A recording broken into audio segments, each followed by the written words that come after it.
Welcome back to Pod Save the World. I'm Tommy Vitor. I'm Ben Rhodes. Shit is bleak, Ben. It's real bleak. Normally, I love doing this show because we get to turn off American politics for a while and use different parts of our brain and talk about new things. But it's been very hard to focus on kind of anything but yesterday for me today. I don't know about you. Yeah, no, my let's just say my partially dry January did not hold through yesterday. I'm a little worse for wear. 20 days, that's not bad. Something about the imagery of yesterday led me directly to vodka. Which felt like the right choice. Were you California dry, which it's like mushrooms, ketamine, a little weed? I'm very California dry. Yeah, but no, I'm not dry at all now. Yeah, that was dark yesterday. That was bleak, I have to say. It was dark. Also, it was endless. Like, we'll get into it. Yeah, but the dude did his inaugural. He did like 7 speeches yesterday. It's like, buddy, you're exhausting us on day one, and I know that's the plan. That's the plan. Yeah, that's the plan.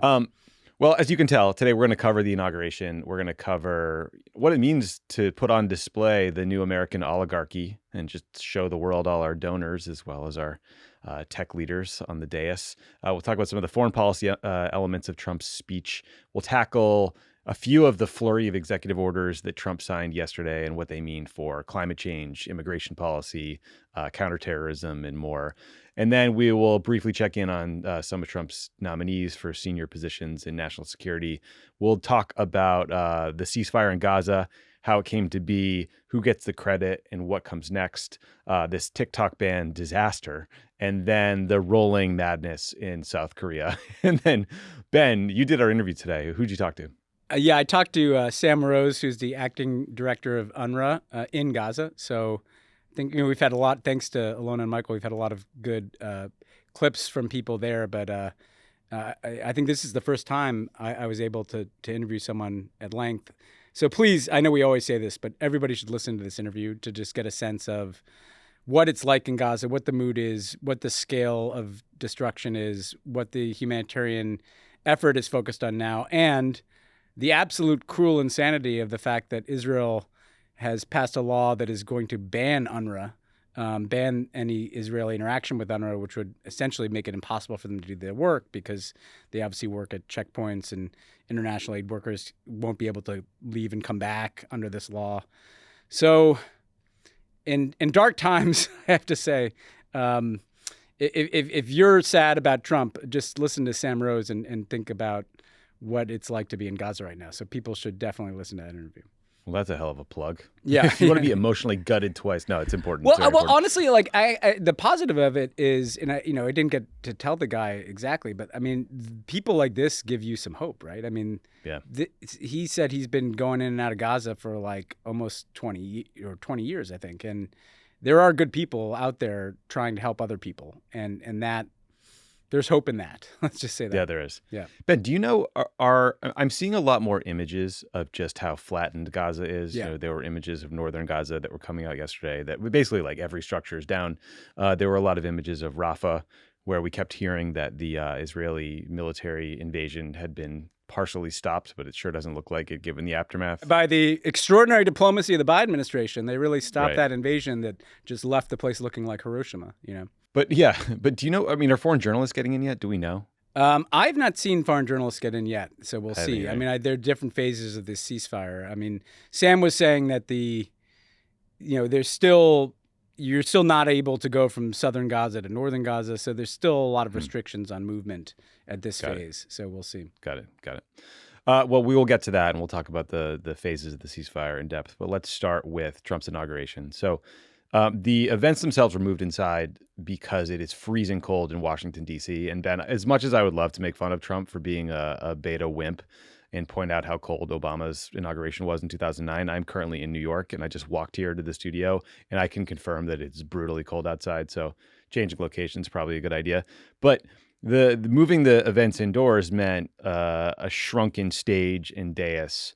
And despite all of that, Trump still surrounded himself with this, coterie of American tech oligarchs. I'd say starting with credit where credit is due, Elon Musk bought his chair on that stage. he put $250 million into the Trump campaign, and now is this sprawling kind of White House portfolio doing God knows what. But oh, by the way, Ben, did you see that Vivek Ramaswamy already got fired from Doge for being so annoying? Yeah. Well, yeah. Since his kind of bizarre tweet about Screech, about how horrible about what was it? Steve Urkel Saved by the Bell. Or Saved by the Bell? Yeah, Screech. Yeah. We got to laugh where we can. Yeah, we do. So Vivek's fired from Doge. Elon's still running it, but like, aside from Elon, right, who's like in the club, I mean, on that stage were Meta's Mark Zuckerberg, Google's Sundar Pichai, Amazon's Jeff Bezos, OpenAI's Sam Altman, TikTok CEO Shao Chu. So all these guys are just sitting next to the incoming. Oh, by the way, the TikTok CEO is sitting next to the incoming director of national intelligence, Tulsi Gabbard, which I guess shout out to her. Somebody had a sense of humor in the seating chart there. Yeah. She had a real hands-on approach to intelligence collection. But like, we'll get into that TikTok stuff later. But I just, I also spotted Miriam Adelson, who's a huge Trump donor, Sheldon Adelson's wife. He's passed away, but she is reportedly wants Trump to annex the West Bank. That's sort of like that's what she tried to buy. Yeah, for what she wants to buy is annexation. So I don't know. I just want to get your takeaway, Ben, from seeing this new American oligarchy on display at the inauguration. I mean, again, a lot of the tech CEOs were there because they had to bend the knee to Trump. And I think he was showing the world, like, look at all these supplicants kind of bow down to me. But it did strike me that, like, the message that sends to the world is the United States mixing business and donor money in a way that just was completely new. I mean, our political system is disgusting and full of money, and it's terrible. But the optics of having, like, donors ahead of the cabinet was pretty on the nose. Yeah, it kind of felt like a straight line from the Citizens United decision to that tableau. Yeah. So the decision by the Supreme Court to allow unlimited money and dark money in American politics kind of leads to this oligarchy quite directly. So there's no way of fixing it without fixing money in politics, which isn't happening anytime soon. I guess my reaction, apart from just being totally disgusted by those people, because they don't look. If you want to be sympathetic, okay, maybe you feel like you need to play ball a little bit with Trump to stop him from destroying your company, but you actually don't need to sit up there like that. No. I mean, I didn't, not at all. Like you don't. As he's running down America and giving this kind of dark apocalyptic speech and anointing himself as chosen by God to save America, like, you don't need to sit there. And I think we've talked a bunch about oligarchs on this show, like obviously Russian oligarchs and Hungarian oligarchs and Indian oligarchs. It's not a new idea that there are people that are powerful and politically connected and own media enterprises and have deep reach in life and, of the people in a country. I think what's different, though, Tommy, is that we're the United States. And so our oligarchs are mega powerful globally, So that's true, yeah. It's not, Viktor Orban has a buddy who was one of his childhood friends, and I think this guy was like a plumber. And now he's like a billionaire, and so, and then he finds, fine. That guy doesn't control technology companies that influence life everywhere on Earth. And so I think what makes this kind of extra scary is that, Meta is the leading experience of the internet and communications for hundreds of millions, if not billions of people around the world. Sam Altman is... And Google are developing artificial intelligence that as is Meta, yeah. Yeah, they're all trying to change the world. That could transform life on Earth, And so I think what is so unsettling about it is, sure, it's kind of conventional oligarchy a la Putin's Russia, but the stakes are just so much higher because it's the United States and there's so much power in these companies and their personal interest. Are clearly, now entangled with Trump's in ways that are deeply worrying. And I guess the last thing I'd say by way of introduction is these guys are really showing who they are because, these are the kind of guys, some of them at least, who turn up at like climate change summits, or like talk about sustainability. This guy pulled out of the fucking Paris Agreement yesterday. Like, as you were bending the knee and slobbering on him and,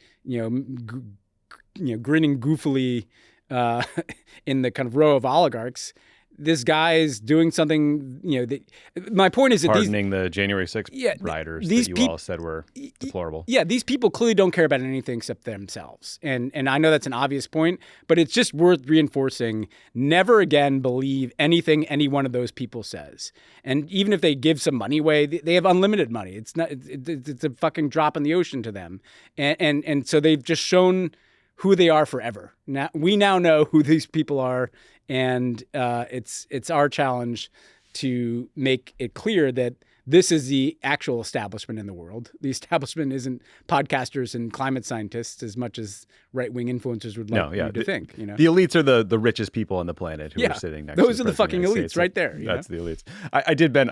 You know how sometimes when you buy a ticket on like StubHub at the last minute to Fenway Park or like Shea Stadium, there are seats with obstructed views. Like you're behind like a huge concrete pillar. That was basically where they put Mike Pence, which I did find kind of funny. Like Joe Rogan had a better seat in the rotunda, it seemed.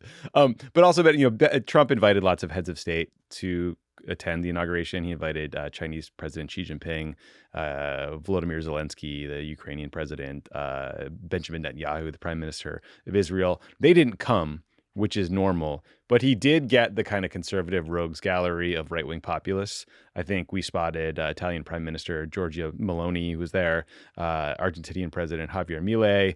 For some reason, former British Prime Minister Liz Truss and the Tory former Home Secretary Suella Braverman showed up. I don't know why Liz Truss comes to all these events. Like, who wants to see Liz Truss? It's the least exciting person I could imagine. Well, and I saw like Suella Braverman posting selfies of herself in the freezing cold in DC. Like, what is she there to do?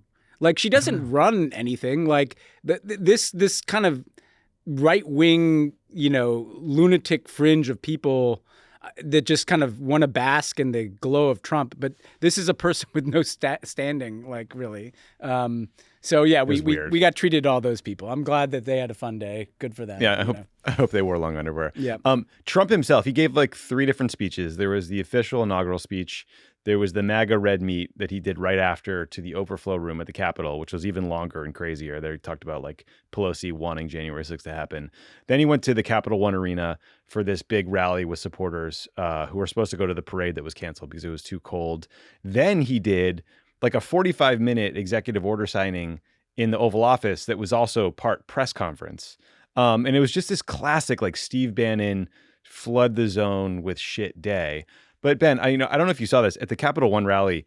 Trump invited a bunch of the Israeli hostage families onto the stage, and then he went on a rant with them just standing there about the J6 hostages, is what he was calling them, the January 6th insurrectionists who were being held in prison until he pardoned them last night.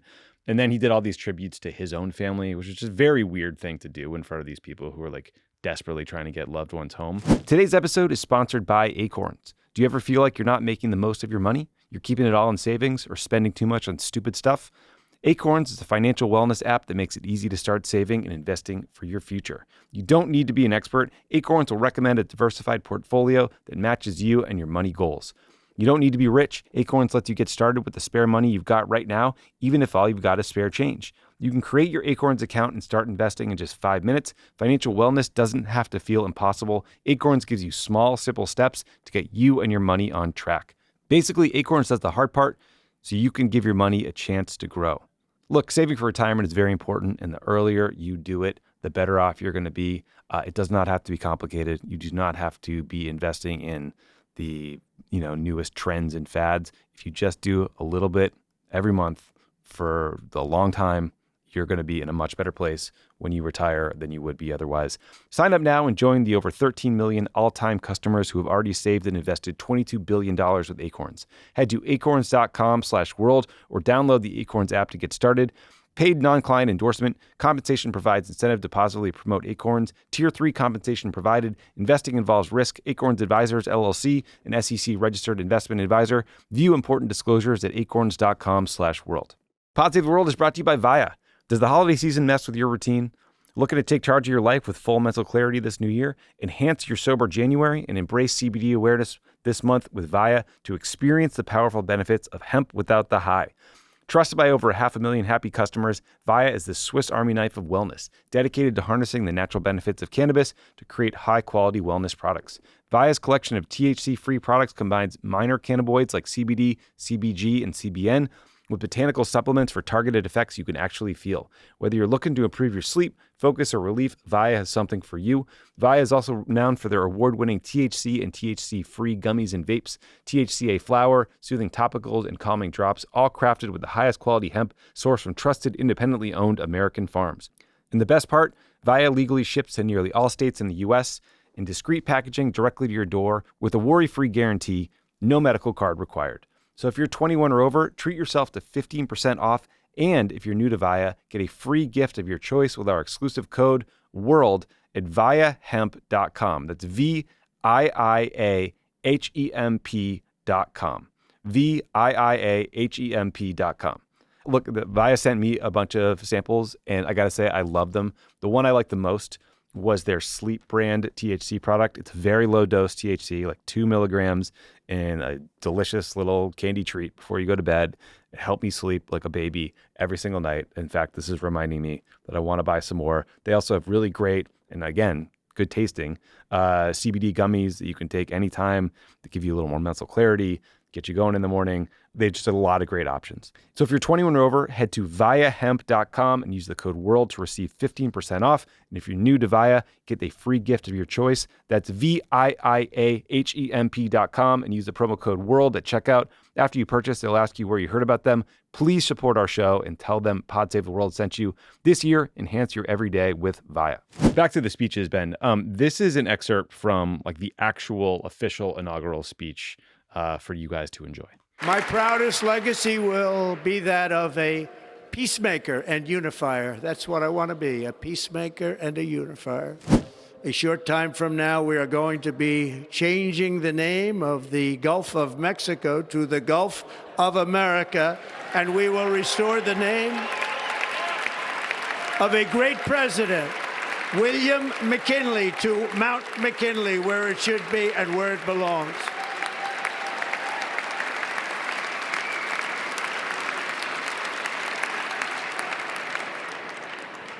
President McKinley made our country very rich through tariffs and through talent. He was a natural businessman and gave Teddy Roosevelt the money for many of the great things he did, including the Panama Canal. We have been treated very badly from this foolish gift that should have never been made. And Panama's promise to us has been broken. And above all, China is operating the Panama Canal, and we didn't give it to China, we gave it to Panama, and we're taking it back. Okay, so fun transition from Peacemaker to annexing waterways and invading Panama. Ben, we've sort of talked about the facts and the substance of this Panama Canal process before, but any big takeaways from the various speeches yesterday or the rhetoric generally? First of all, the rhetoric, what scared me about the rhetoric, right, is there's this kind of normal, dark, apocalyptic stuff, right, up top. And then he has this point where he talks about getting shot and you know, the bullet ripping through his ear. And then he says, basically says something like, you know, God saved me, I think, so that I could make America great again or something. And and with Trump, you're always, you know, we'll go back and forth. Maybe this is all just like he's a show with right-wing politics so that he can like get rich, you know, on his corruption and on his Trump meme coin and things like that. But then every now and then you hold open the possibility that he is, you know, what he sounds like, which is a straight up scary right-wing. I mean, if you read that 20 years ago, you'd be like, oh, there's a fascist running the United States, you know, and so that scared me. You know, but who knows? Maybe that's just him being Trump, and you know, I don't want to overcrank it. No, I mean, you're right to mention it because there's a lot of this in his convention speech too. I mean, this kind of divine intervention, he's a gift from the Lord to save us. It's a thing that I think kind of emerged from the kind of evangelical nationalist fringe of the party that he is appropriated. Yeah. And it's just never good for someone to think that about themselves, whoever they are, by the way, you know? On the other stuff, I mean, first of all, like, it had the State of the Union feel because, all these members of Congress in an enclosed space. Yeah. The cheers for the Gulf of America, what a bunch of children, I mean, it's just stupid. It reminded me though, Tommy, like, do you remember that in meetings, there were always some people in the Pentagon that insisted on calling the Persian Gulf the Arabian Gulf? Like, No. yeah, Why? because it was like, fuck the Iranians or something. Oh Like, we my can't call God. it. So there's a history of some of this stuff. But I have to say, what jumped out to me about the Panama section is it's a big deal, usually, to put something in an inaugural address. I've worked on inaugural addresses. Like, you expect every word to be scrutinized. Now, with Trump, you never know if he is what he's signaling. But, I mean, there was a lot of real estate in that speech for the fucking Panama Canal. Interestingly, Greenland didn't make an appearance. I don't know if the days got to him or something, but it seemed kind of scary. And because he later in the speech, he talks about territorial expansion. Like at the end, he was doing a litany of things he's going to do to make America great, and one was expanding our territory. That's not something we've heard. And this William McKinley reference, first of all, if there is an afterlife, William McKinley must be quite confused right now about the comeback of his He's having a moment. Yeah, he's having a moment. But William McKinley was there at the dawn of American imperialism, right? So this is, Spanish-American War stuff, America claiming territories.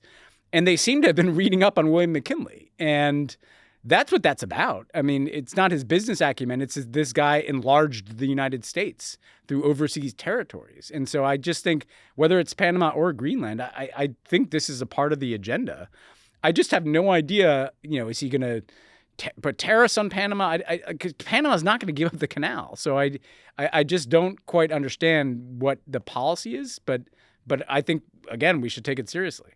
Yeah, and it's funny, they seem to seize on a president early on in his administration. The first term, I remember, was Andrew Jackson. They were constantly talking about Andrew Jackson. He had a portrait of Andrew Jackson up, and people were kind of like, hey, man, have you Googled the Trail of Tears and some of the darker parts of his history? But yeah, they don't care. It's almost like a troll. It is. Do we think that Donald Trump knew much about William McKinley a few years ago? So someone clearly is pitched him on this idea that he's the modern day McKinley, I guess, Hey, whatever it takes. So he did all those speeches, he did that press conference, he did all those EOs. And then the New York Times blog, a reporter named Sean McCreesh posted that after all that, he said, quote, President Trump is now waving a military sword around in the air while dancing to the Village People. Yeah. Still an hour to go. We got the full experience yesterday. We got the full ride yesterday. It was quite a day. But let's get to the substance. So Trump signed 200 EOs yesterday. We're not going to go through all these executive orders because that would take all day. But here's a few of the most relevant ones for us. Trump pulled us out of the Paris Climate Accords and the World Health Organization. Ben, I don't know if you watched this kind of 45-minute Oval Office signing event / press conference, but after he got handed the World Health Organization executive order to sign, he goes, "Ooh, that's a big one." He was excited about it. It was very funny. He did a bunch of immigration executive orders. The impact of those was felt immediately. There's this unbelievably sad Washington Post story today about a Cuban family that had escaped Cuba. I think they went through Nicaragua to get to Mexico City. They waited Mexico City for 6 months, where they applied for an asylum meeting through the CBP One app, which is the app you could download to try to do the right thing and follow the rules to get into the U.S. asylum process. And then their appointment, which was supposed to happen the first day of the Trump administration, just got canceled. This woman had a C-section 45 days ago. They had a newborn baby. They have nowhere to go, nothing to do, no plan B, and it was just devastating. Trump also designated drug cartels as a foreign terrorist organization. I'm very interested to understand what that means in practice, Ben. It's are we now at war with them? Are we going to try to kill them? Is the U.S. military going to be launching strikes? I mean, this was a big conversation during the campaign. I guess time will tell if it was literal. The one area where Trump did not deliver on his campaign promises was on the tariffs. He promised he had promised 25% tariffs on Mexico and Canada. That apparently is going to have to wait until February 1st. And then I think Trump basically told agencies to study further trade issues and tariffs. So long story short, no 10 to 20% tariffs across the board on day one, and no 60% tariffs on Chinese goods.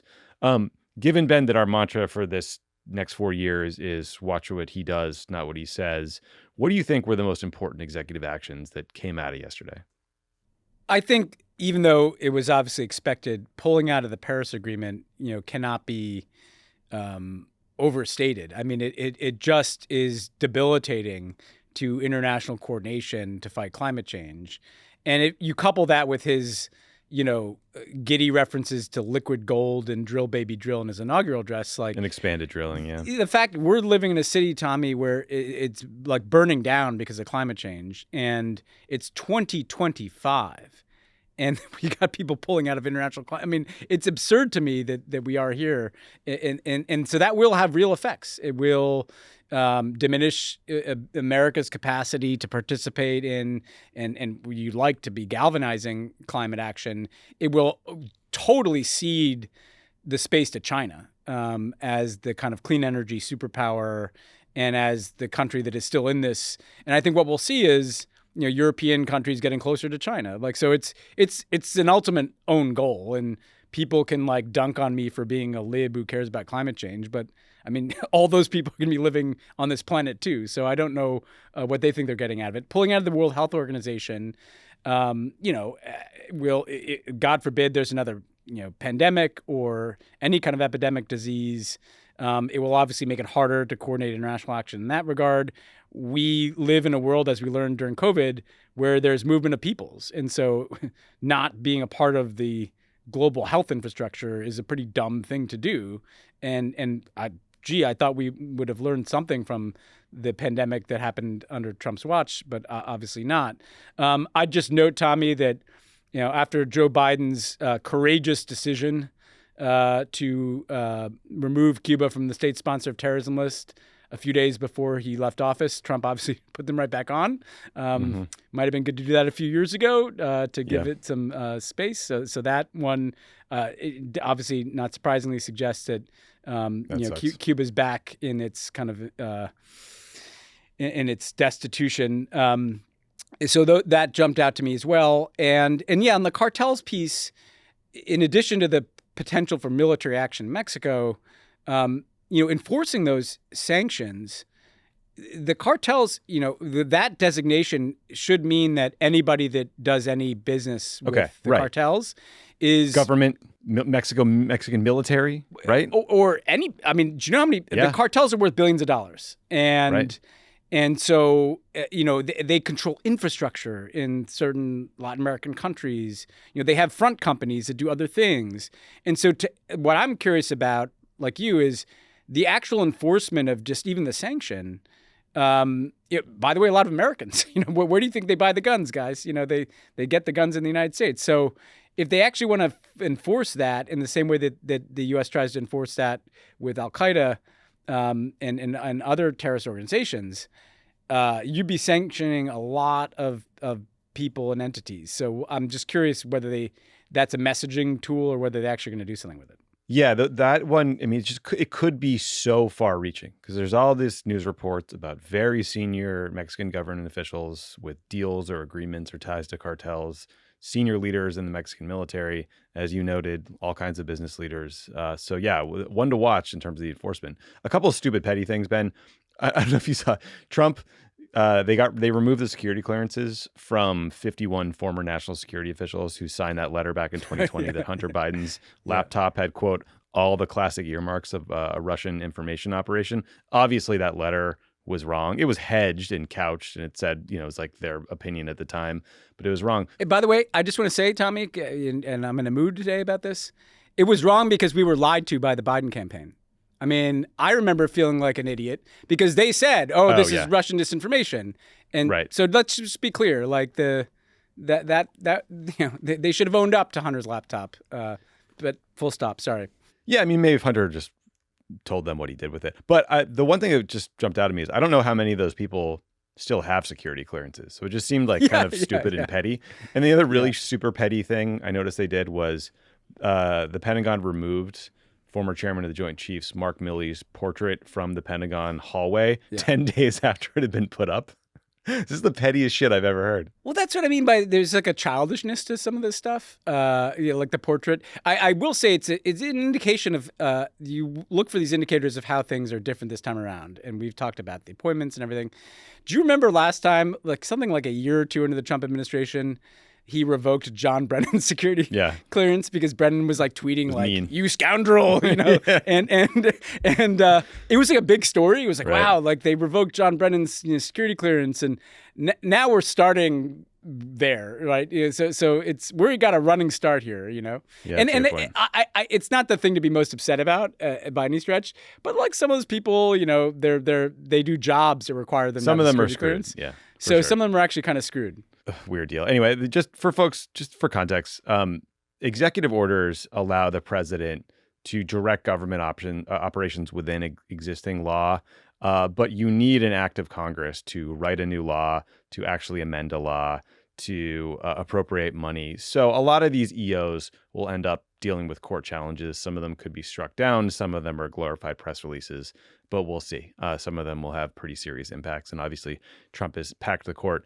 But Ben, just a quick update on the personnel stuff. So Marco Rubio was unanimously confirmed to be Secretary of State. Not at all surprised about that. That's kind of like a free bipartisan vote for everybody. Yeah. Pete Hegseth passed out of the Armed Services Committee, I think along partisan lines, which suggests he's on track to be confirmed as Secretary of Defense, which is crazy. The one nominee that is still dealing with some issues is Tulsi Gabbard, Trump's pick to be the Director of National Intelligence. Adding to her complications or political problems, the Washington Post has a piece out today that is based off of a bunch of records from her congressional office. I think these records were turned over maybe to the House Ethics Committee or to the vetting people looking at her nomination. And it's from the period when her aides were trying to deal with the political blowback from Tulsi's trip to Syria and meeting with Bashar al-Assad in 2017. Apparently, she met with Assad for 3 hours. Then she met with Assad's wife and then met with Assad again a day or two later. But when Tulsi's trip to Syria and Lebanon was approved by the Ethics Committee, her itinerary included no meetings with Syrian officials. So the very clear takeaway from this story and these emails and these back and forths with her staff and like edits into this Google Doc where they're trying to figure out their spin is that it sounds like Tulsi lied to her own staff about this Syria trip and specifically tried to claim that the Assad meeting just kind of popped up once she got to Syria. But then there's an email exchange about the optics of her meeting with him literally 1 hour after she got into the country. So there's just seemingly no possible way this meeting with the fucking, despot head of state in Syria just kind of happened versus being planned out. It's very fucking shady. It is very shady. And I want to say something nice about a couple of Biden people first, though, because I've been a little hard on, obviously, Biden himself. Avril Haines, who's the outgoing DNI, really extraordinary person who did under the radar very good work, right? So I just, note that there's a very good person leaving, and then we got Tulsi coming in. Bill Burns, obviously, who we talked about, did a great job at CIA. This thing about Tulsi and Assad, what is so alarming about this, Tommy, is that the best case scenario is that she just decided to have a 3-hour meeting with Bashar al-Assad, an absolutely murderous dictator that there's no reason to meet with. That's one end of the spectrum. And then the spectrum runs all the way to like someone was like running Tulsi, right. and like setting up the meeting and what's her relationship with Russia. And I'm not, there are serious questions here that I think will be, one of the things I'm struck by, Tommy, is that, she's been having meetings with senators and the same senators that are like, oh yeah, Pete Hegseth, he's great. We need him there at the Pentagon. Seems sober to me. It seems, or no, not even that. Like, haven't you voted drunk in the Sober Senate? enough. Yeah, that was good. Some of those same senators seem to be alarmed by Tulsi. Wait, can we just pause for a second? But what Ben just said is a literal quote from, I think, Mark Wayne Mullen, a senator defending Pete Hegseth, who was like, oh, you care that this guy's drunk? How many of you have voted drunk? As if like voting tipsy for like cloture on a post office naming is the same as like getting a call about whether or not to fire a nuke back at Russia at 3 a.m. Yeah. Okay. That's the thing that happened. That's the thing that happened. That's the thing that actually happened in reality, to be clear. But yeah, like the intelligence community would know probably something about this meeting because Bashar al-Assad is obviously somebody that the U.S. intelligence community has been, watching. And so what we don't know is kind of what is in the backdrop of this story. And interestingly, again, the U.S. intelligence community and presumably some of the people on the Senate Intelligence Committee probably know, So it'll be an interesting hearing, and it just makes. What do you think she's about, Tommy? Because I don't part of me is like, is she just kind of in that weird convergence of the left and the right where you agree with everything Russia says because you just you're in that kind of weird Tucker Carlson kind of space?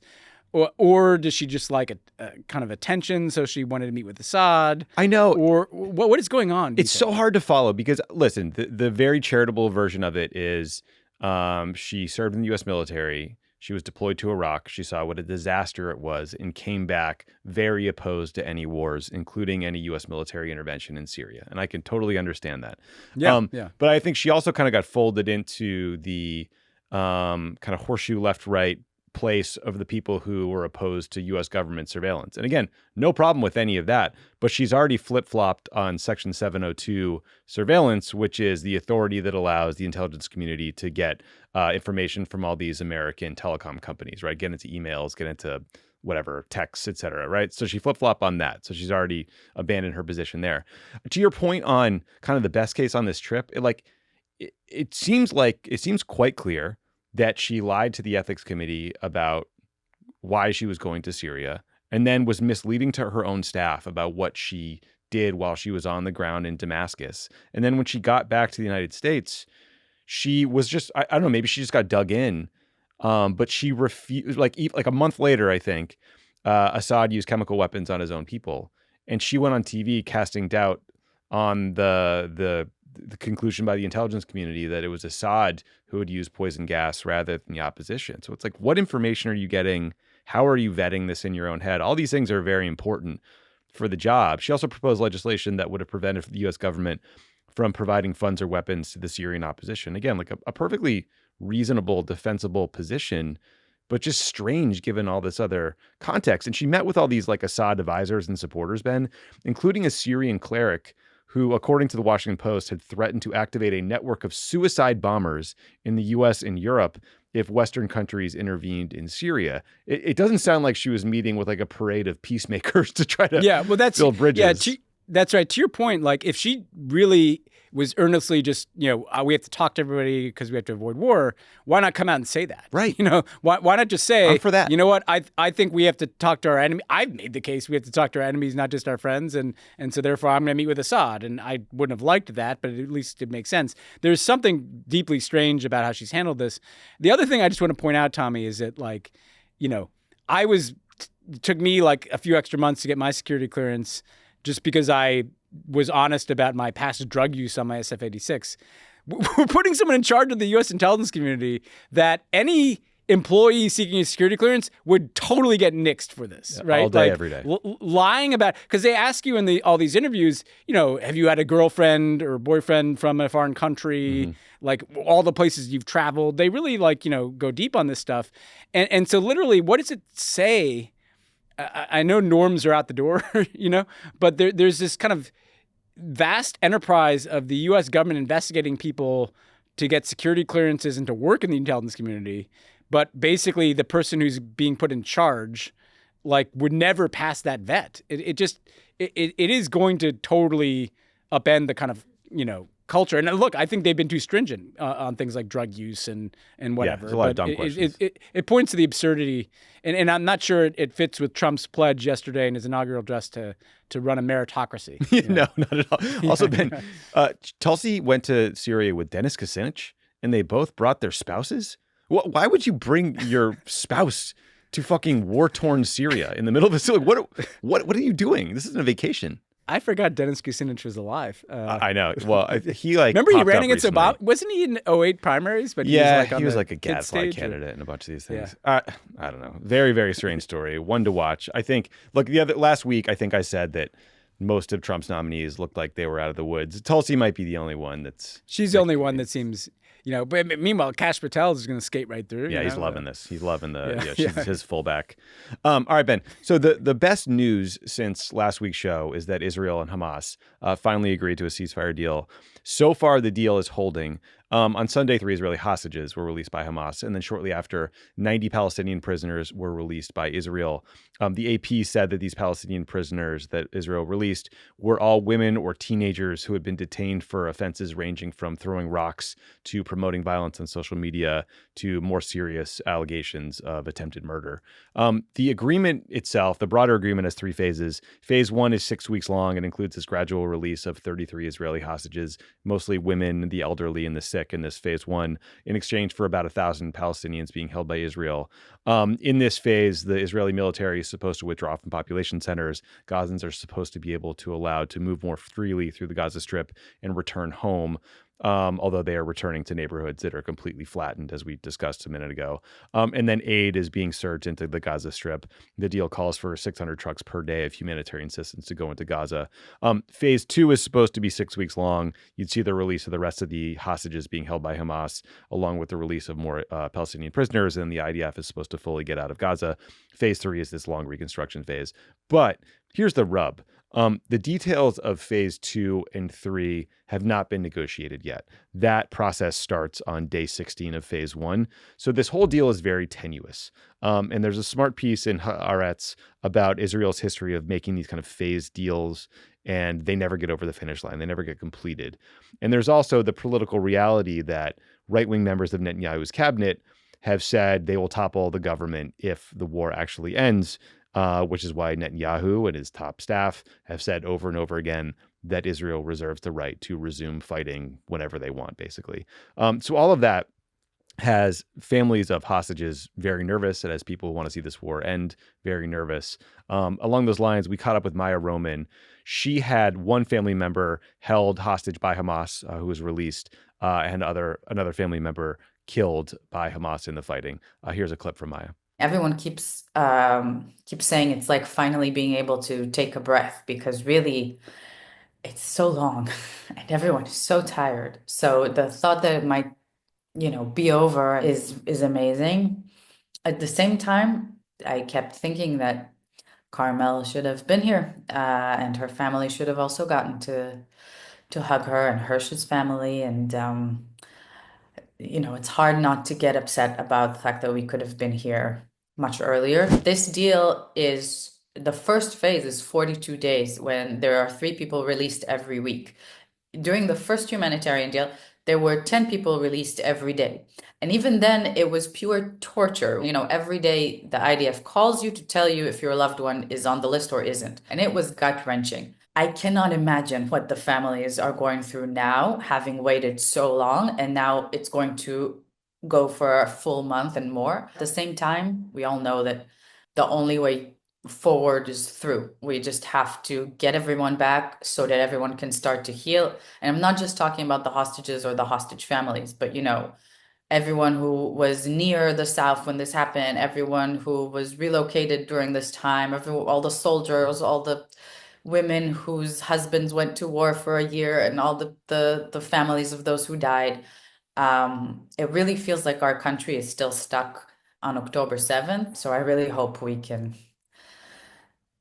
get through these next few months and finally be ready to move on. Yeah, I think Maya there, perfectly encapsulates just how agonizing even this process is after a ceasefire deal had been reached. Yeah, I hadn't thought about just that in this kind of phase withdrawal, that agony of not knowing, is my family member going to be in the next tranche or not? And that's just got to be horrific. Part of what's so tragic for Maya is that the pretty similar terms to the deal that was reached were on the table, those terms, when one of her family members was killed in Gaza. Mm-hmm. And that's got to be incredibly wrenching as well. So you just hope that all of the hostages that are alive are able to get out through this deal, obviously. Yeah, absolutely. Hope this deal gets completed. But you can also understand why, the families of hostages who might get out in phase 2 hate this kind of phased approach, right? A lot of people on the streets wanted sort of one deal that got everyone out at once. Obviously, that's not what happened here, but you can imagine just how terrifying it would be. But Ben, I mean, there's also this, far less relevant conversation in the U.S. of not just how the deal got done, but who deserves credit for it. So the prime minister of Qatar said that this deal, the outlines of this deal have been on the table since December of 2023. And he said that the parties wasted 13 months negotiating details that have, quote, no meaning and aren't worth any single life that we lost in Gaza or any single life of these hostages, end quote.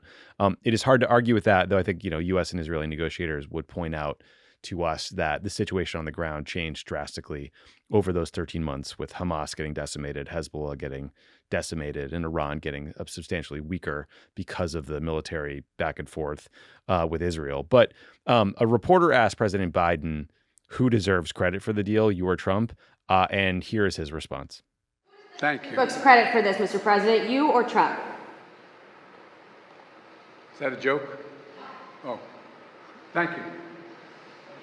You could tell he seems like genuinely surprised. She says, "No, it's not a joke." Yeah. He's like, "Oh." But anyway, look, just to cut through the bullshit on this, like the Biden people clearly did months and months of diplomacy and diplomatic spade work to like put together this deal. It's also clear that this last minute push from Trump and his envoy Steve Witkoff got it over the finish line. And I also just want to say, Ben, like hand up from me. I owe Steve Witkoff an apology. I hereby apologize on behalf of Pod Save the World and all its listeners, because I think you and I scoffed at his appointment. He was just like a Trump golf buddy, a real estate guy.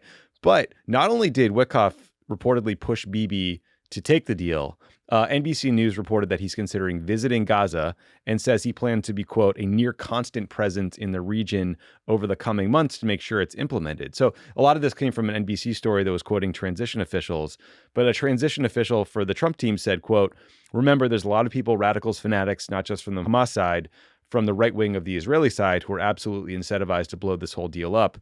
If we don't help the Gazans, if we don't make their life better, if we don't give them a sense of hope, there's going to be a rebellion. End quote. And Ben, I read that. I was like, yes. Yeah, thank you. Finally, someone says this. Like, am I like a huge Steve Witkoff fan now? I don't know. I mean, we got to wait and see. Yeah, wait and see. This Biden response is totally fucking absurd. What planet does he think we're on? Like, the ceasefire happened right before Trump came to office. Like, I think I made clear my feelings about Donald Trump. I don't like the guy. But, like, if you're telling me that this would have happened otherwise, like, give me a break. If this was clearly Trump, because Trump said publicly and privately, we've talked about this. I was in Doha, by the way. I talked to some Qataris. I talked to other people. Everything you heard was that Trump was telling him, get this done, wrap this up. And all the reporting is that Witkoff was like squeezing Bibi in a way that he had not been squeezed the entire time that Biden was in office, right? He told him to send a high-level representative to Doha who can make decisions in real time. And he was leveraging all the things Trump had done for him in the first term and being like, look, we did this for you. You fucking owe us this. Yeah. Now, the dirty, what we don't know is whether he was also saying, and here's all the other things he will do for you down the road. That's what we have to be worried about. But still, he got the deal. The bottom line of this is, what did the Biden people do? They negotiated the terms. But to be clear, Joe Biden stood up in front of the world early last summer and announced that proposal as a, quote, Israeli proposal. Israel didn't agree to what was presented by the United States as an Israeli proposal until literally like a few days ago, and they had to be dragged there by Trump. So they were gaslighting us that whole summer when we kept hearing about how there was an Israeli proposal that Israel had agreed to, and only Hamas is the outlier. I'm not suggesting Hamas had agreed to it, but sure as shit, Israel had not agreed to that proposal. So what was that about? Why? Why were we? I genuinely don't understand the point of gaslighting us like that, right? The point is to run interference for Bibi Netanyahu, right. To say Bibi Netanyahu has agreed to this ceasefire when he had not. So that's one point. Second point is nobody should get credit for a situation in which Gaza has been completely obliterated and destroyed. This is like a peace deal after the place has been completely destroyed is not exactly. I mean, it's great if the hostages get home. It's great that trucks are getting in, and UNRWA confirmed to us that 600 trucks did get in. That's all good, but like this idea, this isn't like a normal like, hey, we get credit thing. Because this horrific thing happened. That's the other thing. And then the last thing is, this is very tenuous. And Trump yesterday was asked during that kind of rolling press conference if he was confident that the ceasefire would hold. And he said, I'm not confident that it'll hold. Yeah. And you got people in the Israeli government who are kind of saying, wink, wink, like and this is where we have to be careful about Witkoff. We can resume our war. Like what you worry about is they get hostages out and then they're just kind of back in Gaza, right? So there's a lot to play out here, but I just think that there's something quite cynical about seeing this as an occasion for competing for credit. Yeah. I mean, I'm glad the deal got done, but it's just kind of ghoulish. I'm glad the deal got done too. I think like the conversation about credit is gross and ghoulish. I do think it's worth understanding who used leverage when and how, so we can learn from the mistakes of the past in the future. Yeah. I'm as worried as you are, given some of those Trump comments from yesterday. I mean, he was doing like the Jared Kushner thing, talking about Gaza like a developer, talking about like the beachfront property, which is ominous if you want Gazans to live there going forward.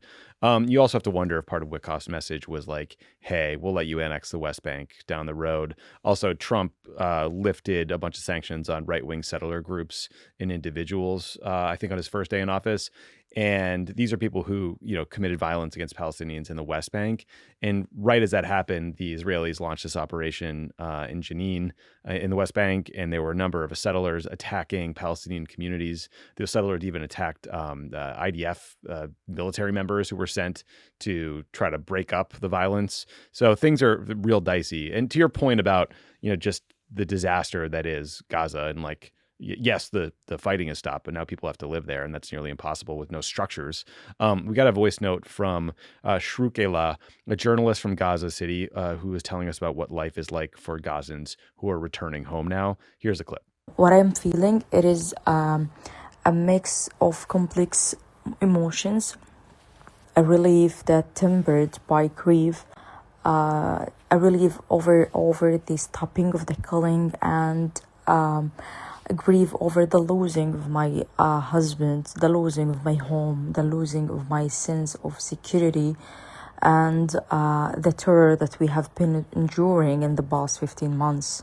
This ceasefire has brought a window of hope for the people here in Gaza in the future, but still the future is uncertain. Like, for example, I've lost the family house, I lost my siblings' homes, and my home as well. So the reality is so fragile here, as we don't have any place to go for.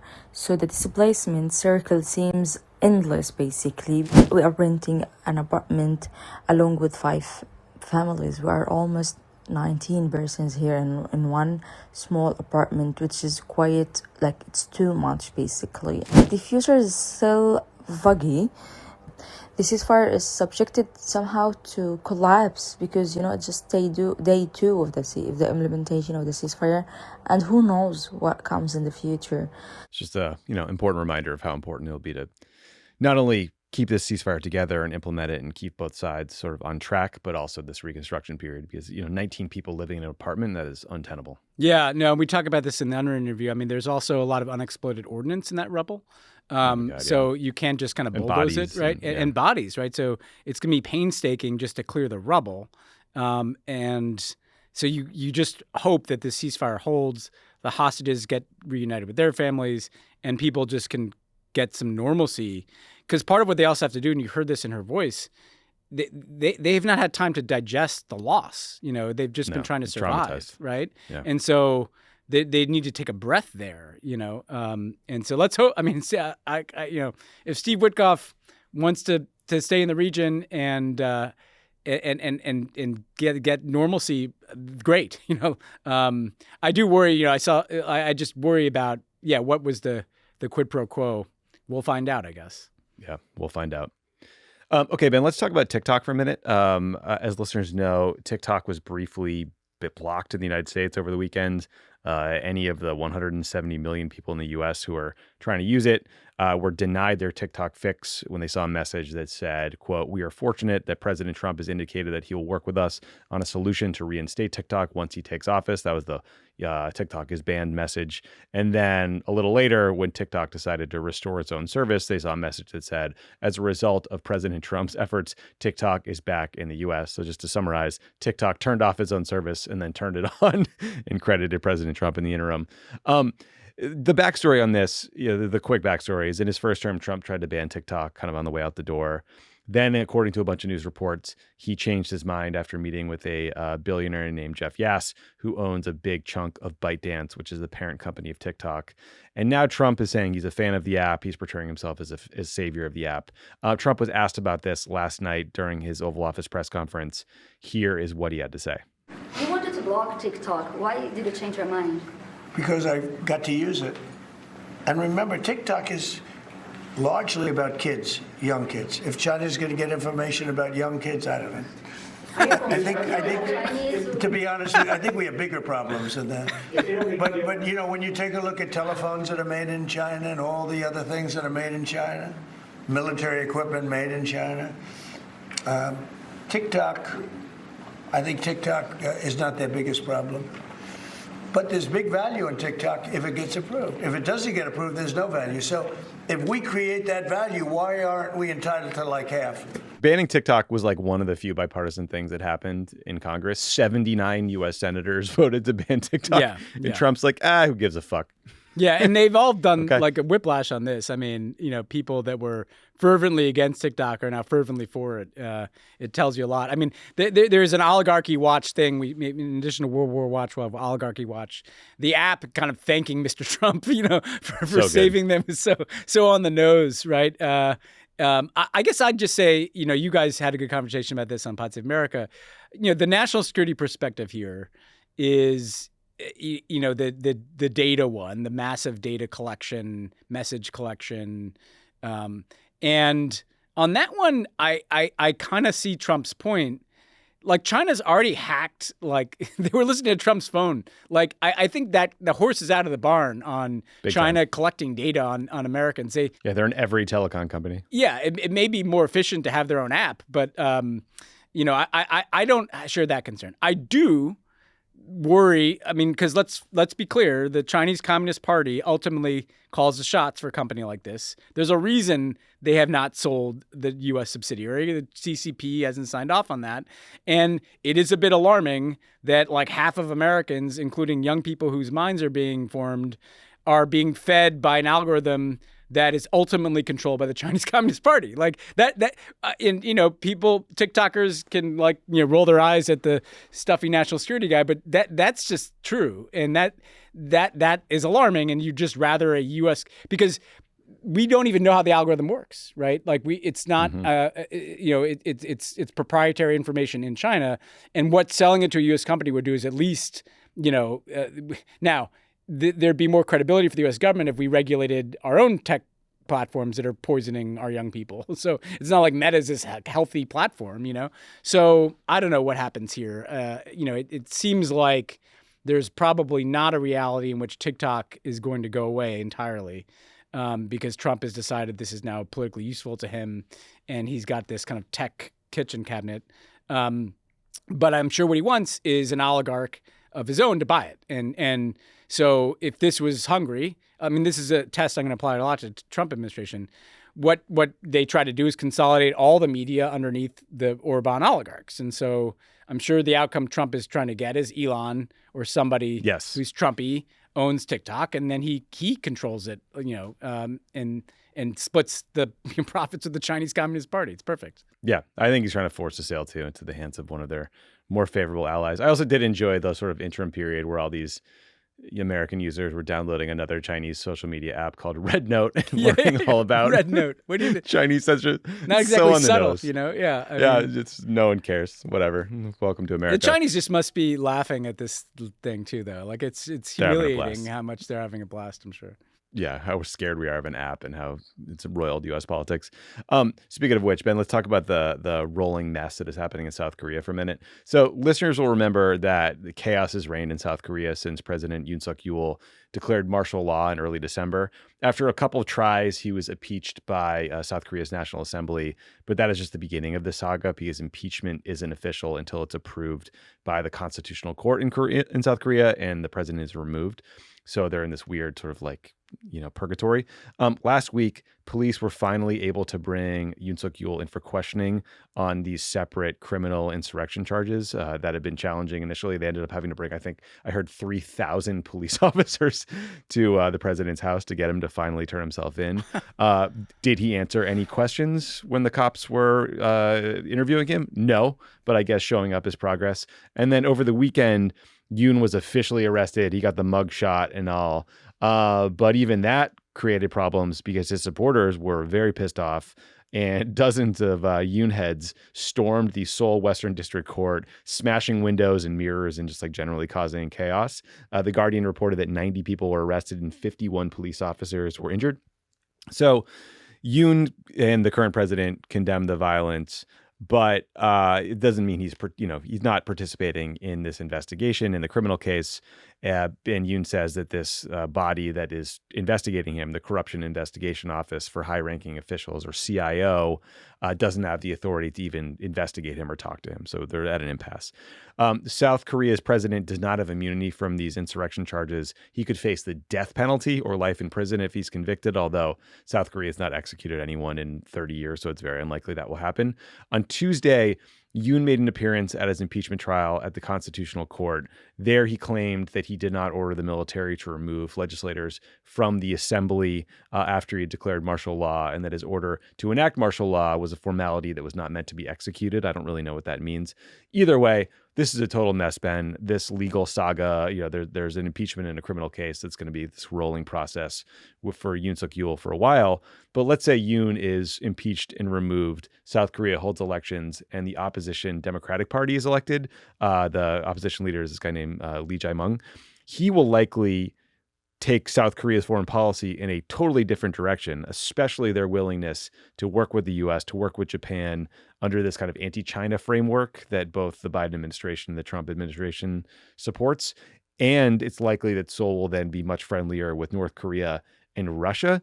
So it's like a bit of a careful what you wish for situation for the Trump folks, because either they get this very damaged political leader in Yoon Suk-yeol, although his supporters are surprisingly rallying to him through all this madness. Yeah, it's got kind of J6 choir vibes, Totally. Yeah, it's very Trumpy, actually. Yeah. I mean, he might end up back in office. Or they get this guy from the Democratic Party, Lee Jae-myung, who will just disagree with them on a lot of policy. Lee Jae-myung was the guy who was stabbed in the neck about a year ago, too. Remember that, Ben? Yeah. South Korean politics, man. It's wild.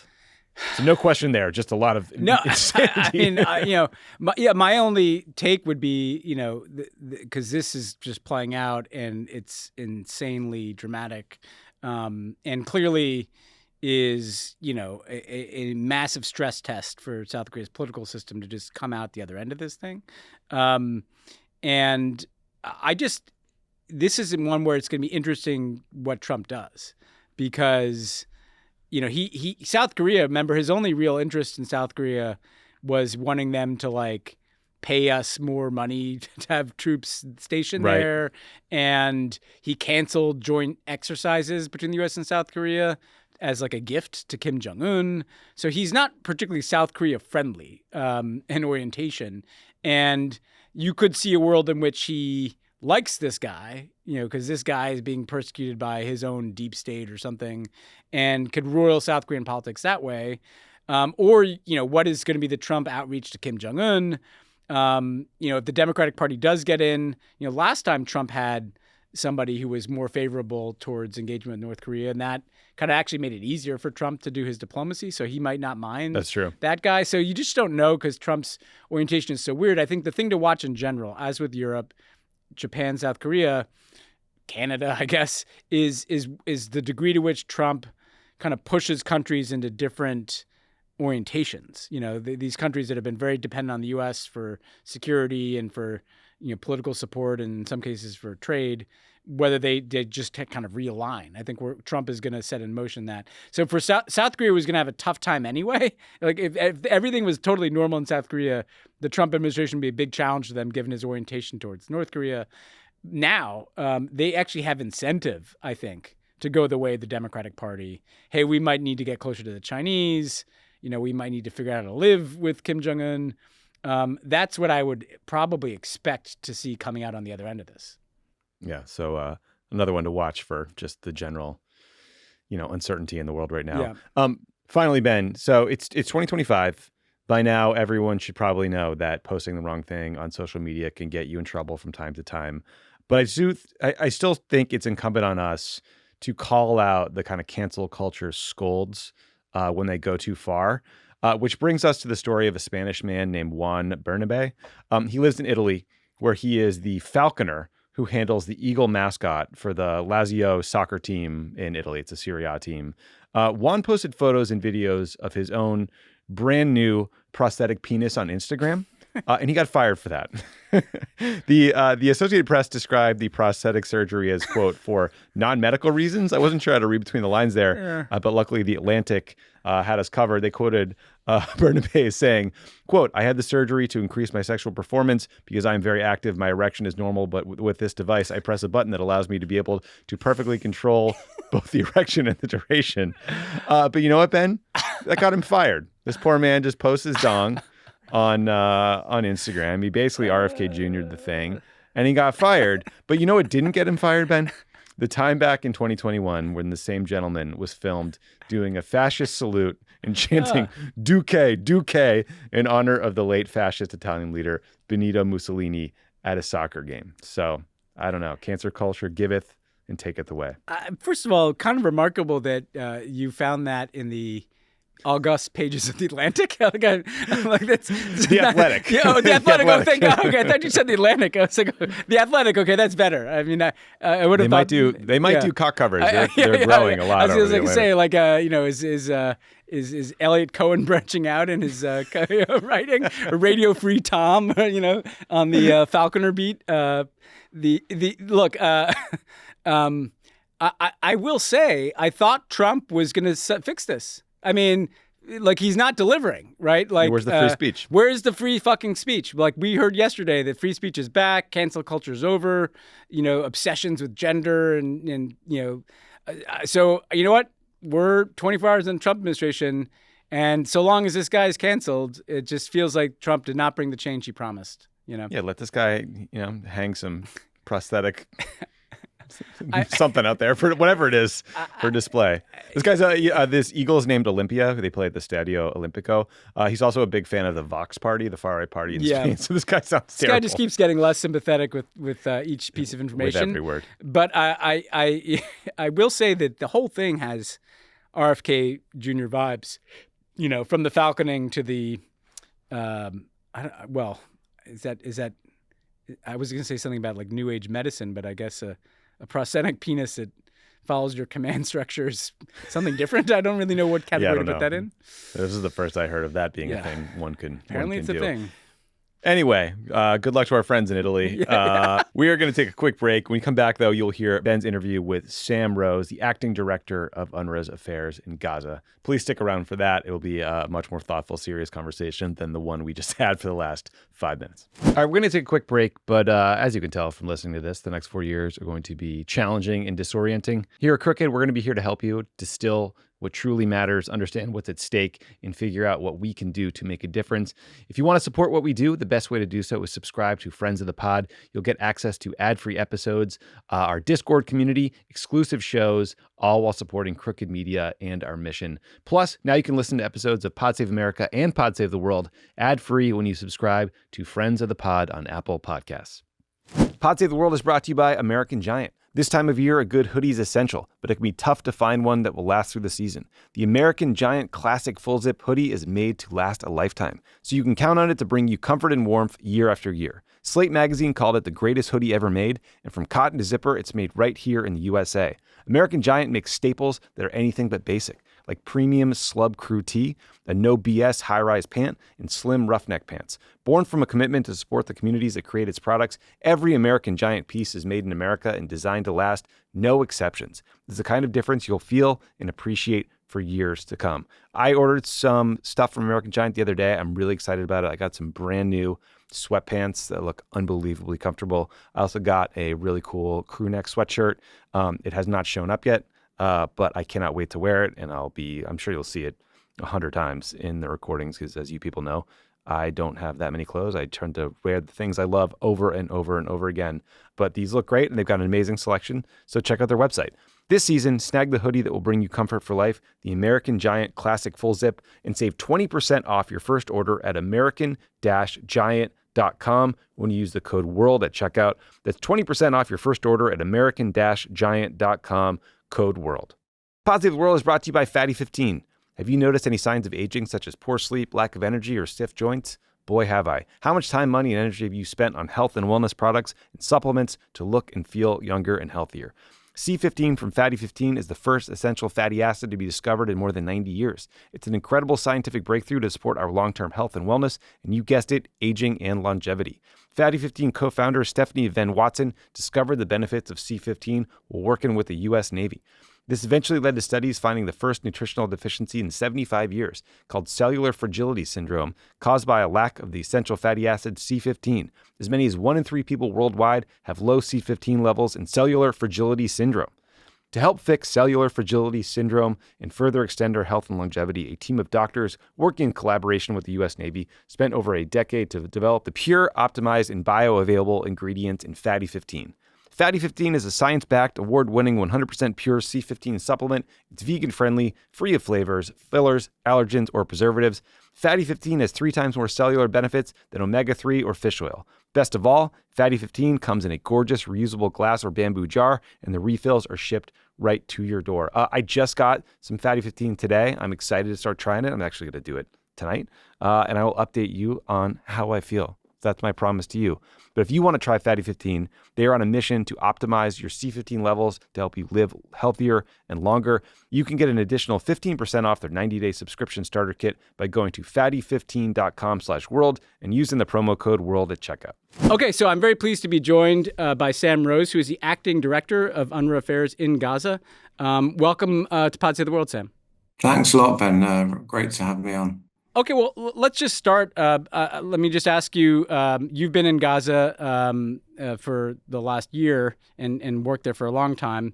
But what is the mood there since the announcement of this ceasefire agreement? How are things on the ground there in terms of the mood of the people? Yeah, look, I mean, the mood is complex. I mean, I speak to a lot of people. We got a lot of staff. And I can't speak for everyone, but I mean, what was really noticeable the first day. So what was that? I think we're Monday today. Tuesday today. So on Sunday, when the ceasefire came into effect, there was this immediate sense of relief and release. People, sounds of kind of normal sounds on the street. The bombs dropped silent. The drones dropped silent. Children were out playing. That was the most noticeable sound on Sunday, a sound that you'd not really heard at all. I mean, you hear it momentarily, but parents were very, anxious and apprehensive about having the children out of their sight. So families stuck together and families stayed indoors because of the constant threat of bombardment and attacks. That vanished almost immediately. So people were quite there was release and there was relief. People could breathe. Somebody told me they just wanted to go into a room for 2 days, have some privacy and cry. But, people were feeling something that they'd not felt for 16 months, or let's say since November 2023, when the first ceasefire came into effect. The crossing point between North and South Gaza is still not open. So people, I don't know, 250,000 people have fled south. They've not been able to go home yet. But what we have had in the past couple of days is people have, in the south and in the central parts of Gaza, have been able to go back to their homes. So as the kind of initial euphoria has subsided, it's been replaced a bit with I guess kind of trepidation and just how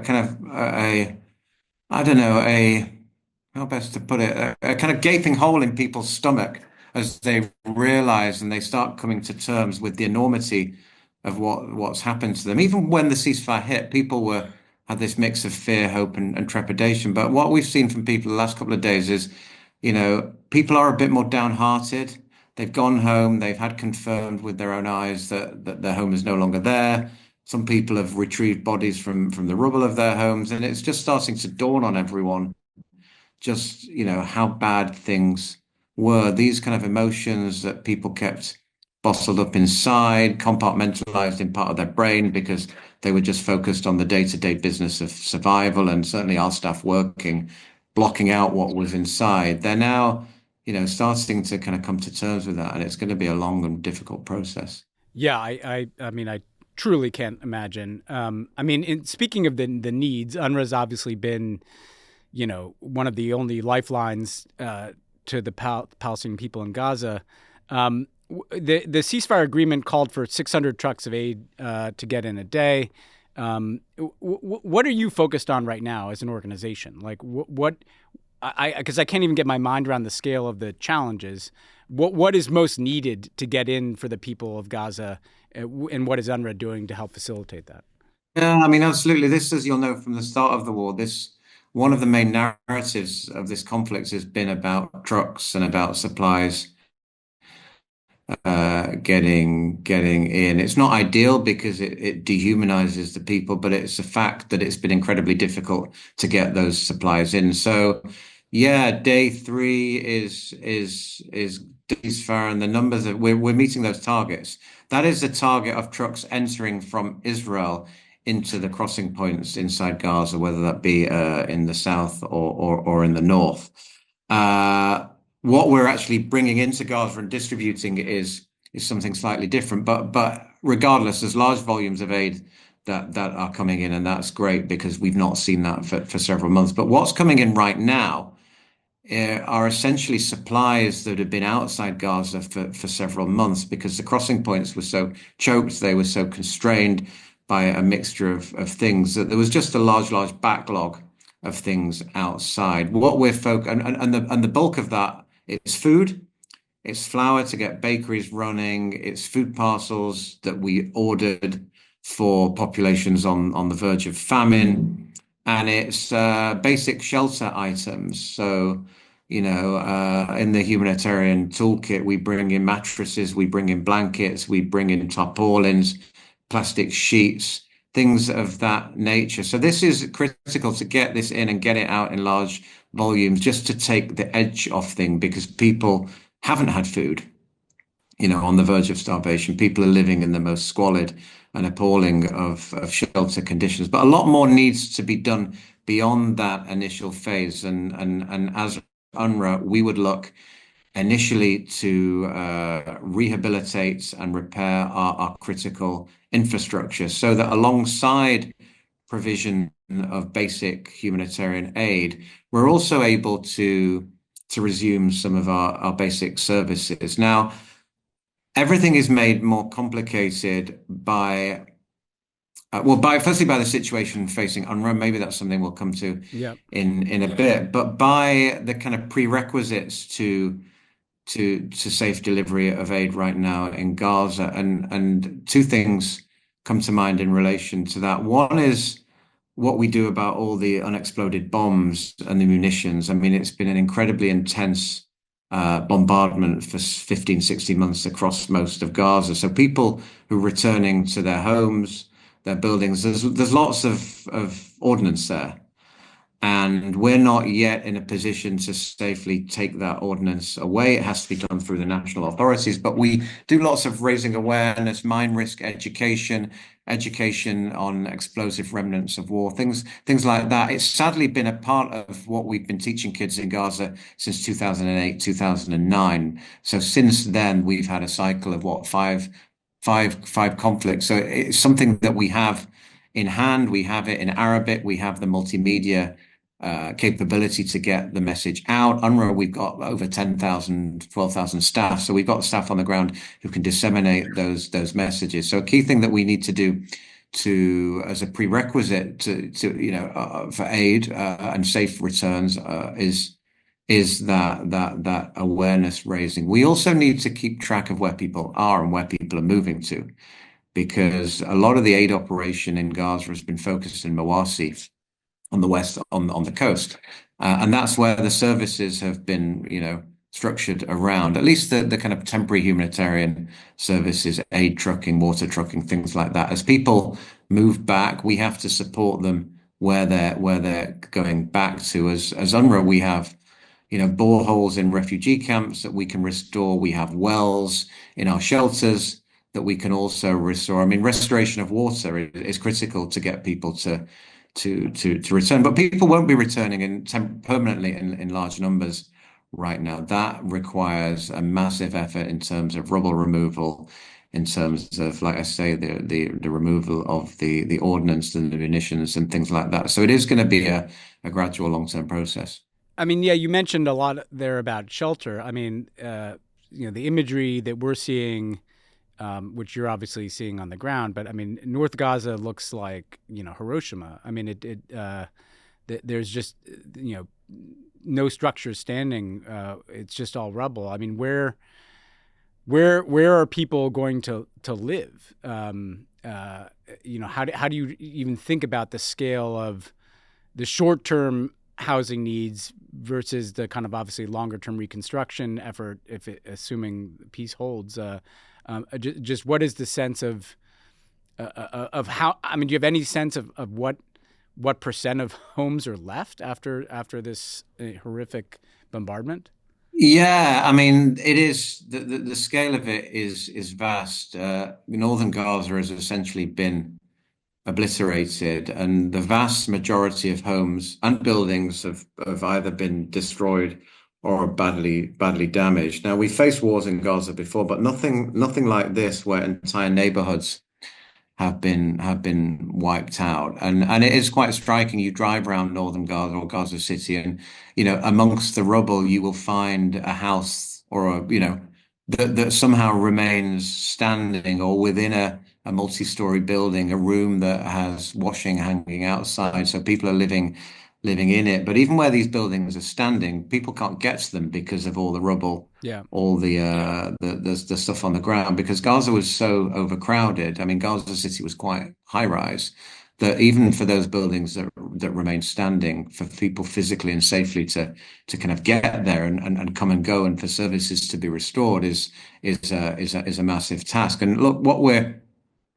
looking at is people being out of their homes for a long time, and there's a number of things that we can do. We can move from the kind of very temporary, very basic shelter, which comprises tarpaulins, plastic sheets, basic mattresses, and things like that, to provide people with a bit more stability, so that if they're out for some time, at least they are in somewhere that's a bit more comfortable. The problem that we've had in Gaza, or one of the problems we've had over the past 16 months, is that there have been these repeated cycles of displacement.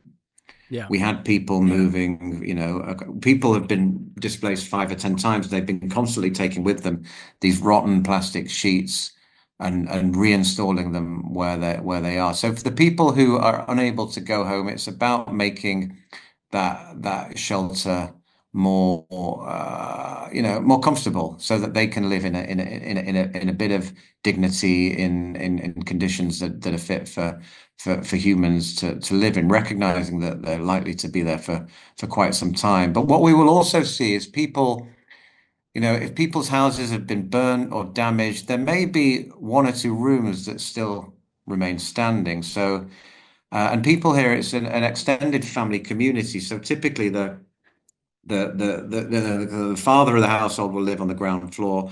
When his children get married, his sons get married, they would build an extra story on top. So there's kind of multiple generations of the same family living in the same building quite a lot. And there may be 1 or 2 rooms that are fit for habitation. So what people will do, or what we assume they will do, is that they will start from there. There'll be lots of people living in 1 or 2 rooms, and families will just start to rebuild themselves bit by bit, a room here, a room there, putting windows back in, etc. I mean, people aren't going to do that right now, given the uncertainty over the ceasefire prospects, and given the lack of basic materials on the ground, because we're bringing aid in right now. We're not bringing in large supplies. For reconstruction, and we need equipment, we need tractors, we need bulldozers, we need all these things. And the other bit I would say is that right now there are a couple of 100,000 people sheltering in UNRWA schools.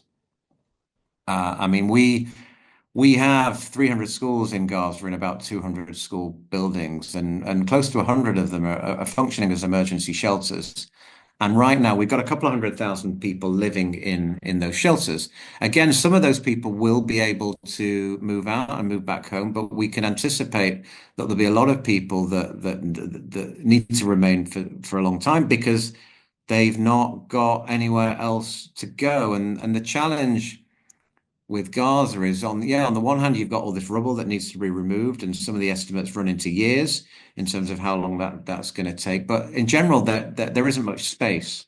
It's a very, very overcrowded piece of land. So the idea that you can kind of decant people out of one structure, move them somewhere else is not feasible because the land simply isn't available. So some of the high level thinking has gone into this, but not all the lower level thinking yet, because it requires a complete urban regeneration. It requires working at community level to understand with families, with notables, what is going to be acceptable to them. And all this can really only happen when there's a functioning governance structure in place to kind of oversee that redesign.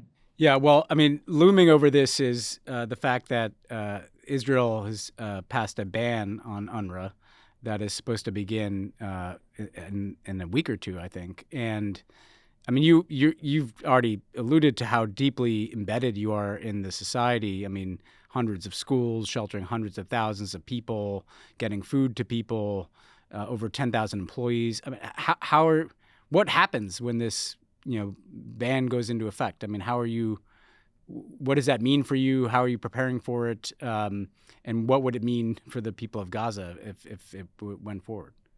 Yeah, we don't know precisely what it will mean. The ban covers our activities in the occupied Palestinian territory, and what it prohibits is UNRWA's activities on the sovereign territory of Israel, number one, and number two, prohibits interaction and engagement between UNRWA and Israeli officials. Now, Gaza isn't the sovereign territory of Israel, but we come and go through Israeli borders. We bring our supplies in through Israeli borders. When when there's a conflict, we coordinate and notify Israel of all our movements, and we engage with them when there are critical incidents if staff are stuck in certain locations. So if the bills come in and are implemented to full effect at the end of this month, it makes it incredibly difficult for UNRWA to keep operating in Gaza. Our international staff, myself included, wouldn't be able to come and go.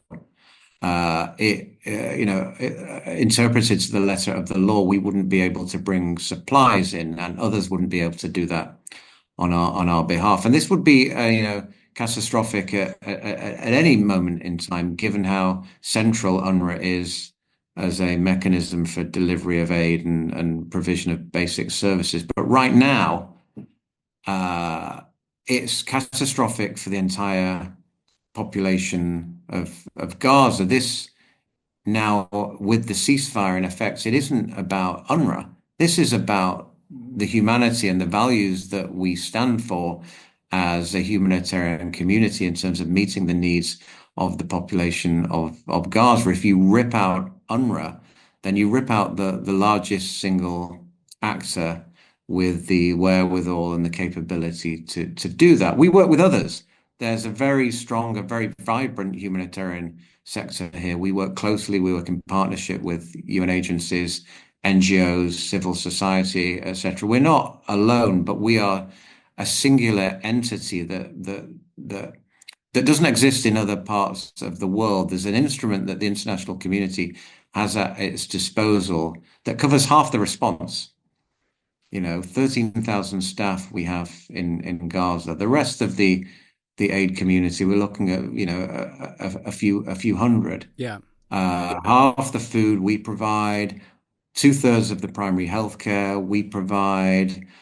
85% of children in Gaza have received some kind of psychosocial support and mental health care from UNRWA. We vaccinated 250,000 children against polio in 2024. And right now we've got a ceasefire that is already fragile. We accept that given the complexities and given the savagery of what happened on October the 7th. And since then, it's already fragile. But if you take out the largest single actor capable of supporting and delivering on the response, you make it, close to impossible. You send a message to the people of Gaza that whilst there are humanitarian commitments linked to the ceasefire, we're abandoning them. They are being abandoned, and what signal that will send for the stability of the situation here, the shock, the trauma, the grief it will cause, but it also risks having more regional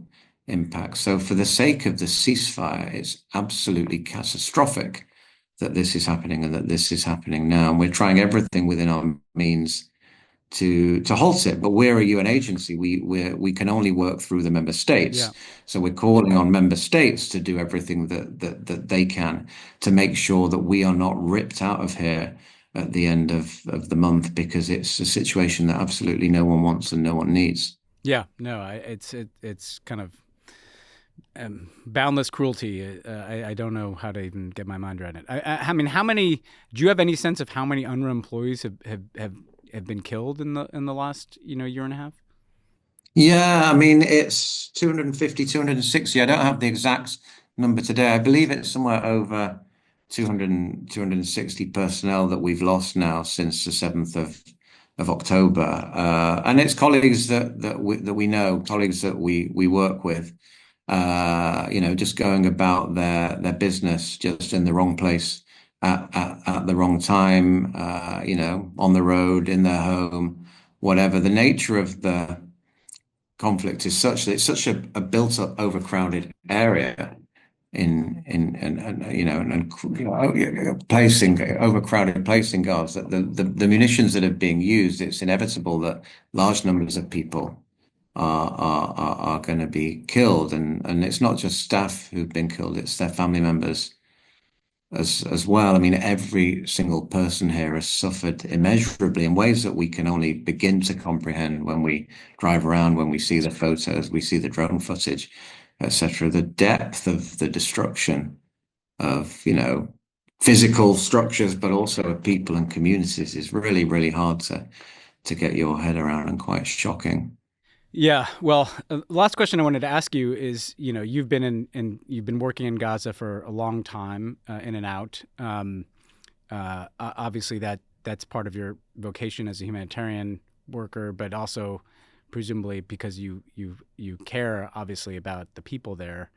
And there's so much dehumanizing, rhetoric, whether it's obviously the way in which people in not just Israel, but in the United States kind of cast, everybody's a terrorist or everybody's Hamas, or even people that are well-meaning. It's always, as you pointed out earlier, it's numbers, right? It's X number of people have died or X number of trucks are getting in.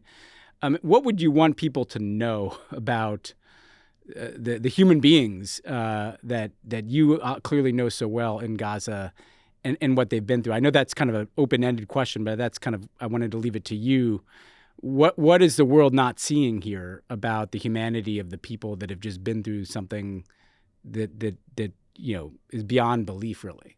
Yeah, no, it is beyond belief. And people of Gaza have been through a lot before this, but this is on a completely different level. And, we'd want to say that they're normal people. I mean, what they've gone through is completely abnormal, and what's become normal is completely unacceptable and abnormal. But people here want what we want. Most people here are children. Half the population, let's say, is under 18. A quarter of the population under 10. The colleagues that I know, the people that I work with, they want what everyone else wants. They want safety for their family. They want to be able to go to sleep at night and not worry about what's going to happen to them. They want to watch the latest football teams and have a laugh, and they want to be able to look to a future that isn't measured in, am I going to get a liter of water today? Am I going to get a bag of flour today? But is what everyone else wants, and they want to understand why this is happening to them. There's nothing they can do about the situation that they're in. And we got people here that have just seen the world watching this constantly for the last 16 months and not been able or willing to do anything about it. But people here want the same that we want. They want to, I mean, they're very family oriented here. It's a close-knit community. People stay where they are. A lot of them are refugees, so they have contacts in diasporas around the world. But people have pretty modest expectations here. But they want to work, they want to do well, they want to be educated, they want safety, they want freedom. And quite frankly, they want to go to the beach and they want to have a swim and they want to put on clean clothes and they want to laugh and they want to cry and they want to have everything that's normal, that all of us expect. And they don't want to be treated differently. And they see right now the fact, why is it that these human rights that we talk about, I talk about as a humanitarian, why is it that they don't apply to them? They just want to live a normal life. They want a quiet life. They want all of this to go away. The worry is right now that a lot of people will just want to leave, right? They see that the future here is so difficult in terms of how long it's going to take to rebuild this place. So if you're a parent with children in school, when are your kids going to get back to school? If you're an 18-year-old that wants to get a university education, what are the prospects for you getting that university education in Gaza, given that the entire tertiary education sector has been wiped out? So yeah, people have kind of modest ambitions. They work hard, they're diligent, they are respectful. They have the same problems that we all have, but they just want a normal life. Nothing special, just, Yeah, well, that should not be asking too much. Well, look, thank you so much for what you do, for what everybody at UNRWA is doing, and everybody listening who, wants to, whatever influence you have, this would be a disaster to lose UNRWA right now. So people should support its work. Sam Rose, thank you so much for joining us. Thanks a lot, Ben. All the best. Thanks again to Sam Rose for doing the show, and look forward to seeing you back in studio next week where it will be warmer. Here we are, second Trump term. I'm ready to make some content with you, Tommy. Giddy up. All right, see you. Stay warm.